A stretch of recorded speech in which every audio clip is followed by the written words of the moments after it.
Franz Schubert was known to his friends and his contemporaries mainly as a composer of songs and chamber music, but they had pinned on him the hopes that he would be the next Beethoven, and so he really had to tackle the symphony.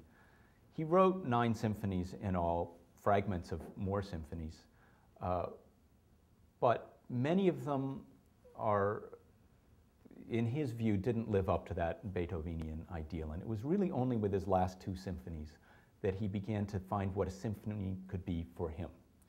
For him, a symphony was not about deconstructing motives and closely arguing a form the way Beethoven did. Schubert had to find his way to accepting that his symphony would be different because he could write melodies unlike anyone since Mozart. Schubert's melodies are completely natural, completely unforced, and usually long. They don't break down the way Beethoven's melodies do. So that for Schubert, a symphony would not mean this kind of developmental logic, but would more mean how to put these big melodies against each other in distinct formations, distinct relationships of keys among the melodies. Both of the 2 movements that make up Schubert's unfinished symphony are completely familiar to people, whether or not they know that they know this music. The first movement has this restless, rustling beginning that leads into one of the most glorious, expansive melodies of the 19th century. The second movement has a long, tranquil oboe melody, which is contrasted with very dramatic kind of development. It's just spacious, beautiful music that has been popular with concert audiences ever since it was premiered.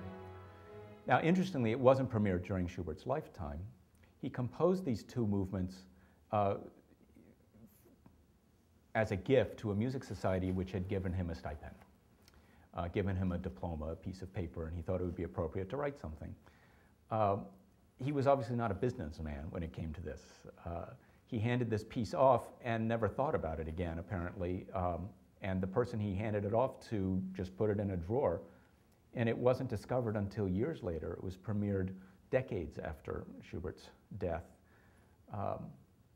So it's easy to think of it as something that Schubert thought of as a work in process. You know, he was still trying to find his way to write the symphony.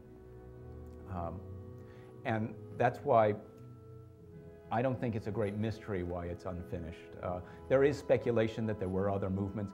He did, in fact, sketch a whole 3rd movement, but he never finished orchestrating it, and I think that's indicative of how he thought about the piece. It was only later when he started what would become his 9th symphony that he really had the complete conception of what a symphony would be for him.